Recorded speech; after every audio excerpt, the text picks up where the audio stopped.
क्या आपको मालूम है कि लक्ष्मी रूप भूमि पुत्री माता सीता ने भी अपने जीवन काल में एक ऐसा घोर पाप किया था, जिसकी सजा उन्हें उनके उसी जीवन में मिली, ये जानने के बाद भी कि वो जो कर रही हैं वो सही नहीं है।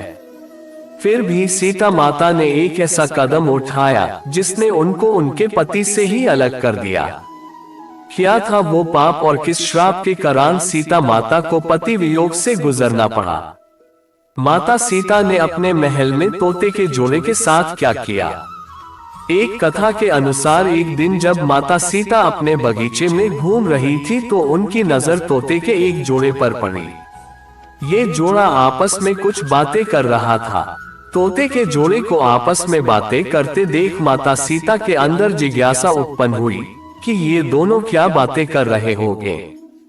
जिसके बाद माता सीता तोते के उस जोड़े के पास गई और उन्होंने सुना कि ये जोड़ा सीता माता और उनके पति यानी कि भगवान राम के बारे में बात कर रहा है।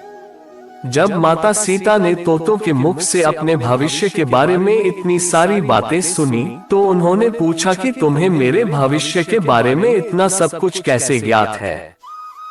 तो इसके जवाब में उन्होंने बताया वो वाल्मीकि आश्रम के एक पेड़ में रहते थे, जहां हर वक्त माता सीता और भगवान राम के बारे में ही बातें होती रहती थी।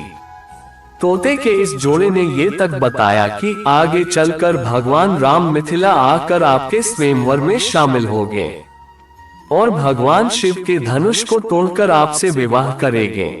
अब अपने भविष्य के बारे में इतना सब कुछ जानने के बाद माता सीता के मन में अपने भविष्य के बारे में और भी जानने की जिज्ञासा हुई। जिसके बाद माता सीता ने तोते के उस जोड़े को बंदी बनाकर पिंजरे में डलवा दिया। माता सीता ने गर्भवती मादा तोते के साथ ऐसा क्यों किया? काफी कुछ जानने के बाद अब माता सीता को मादा तोते से एक लगाव हो गया था। जिसके बाद माता सीता ने नर तोते को तो पिंजरे से बाहर कर दिया, लेकिन मादा तोते को अपने पास पिंजरे में रखने का ही निर्णय लिया। अब तोतों का जोड़ा एक दूसरे से अलग हो गया था।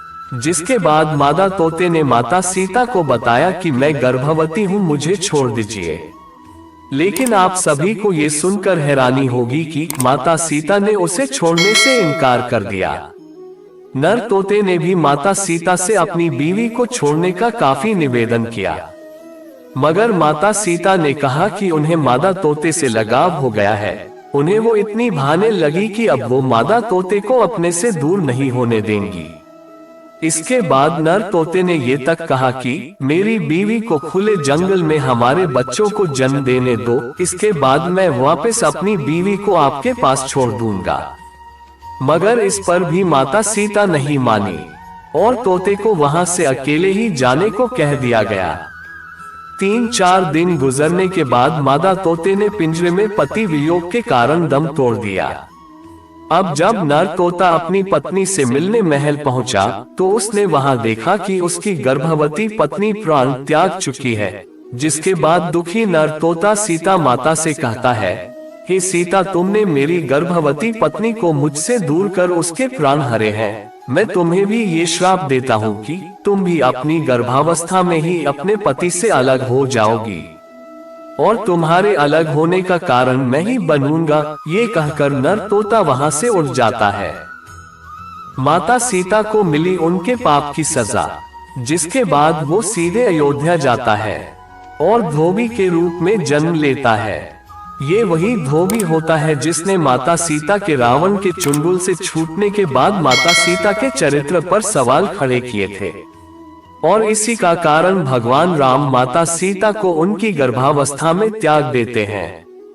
तो माता सीता को उनके इसी जन्म में उनके द्वारा किए गए इस महापाप का दंड इस तरह मिलता है। तो दोस्तों, ये रहा माता सीता के पाप करने की कहानी। वीडियो अगर अच्छा लगा है तो वीडियो को लाइक, शेयर, कमेंट्स करके चैनल को सब्सक्राइब जरूर करें। जय श्री कृष्णा, राधे राधे।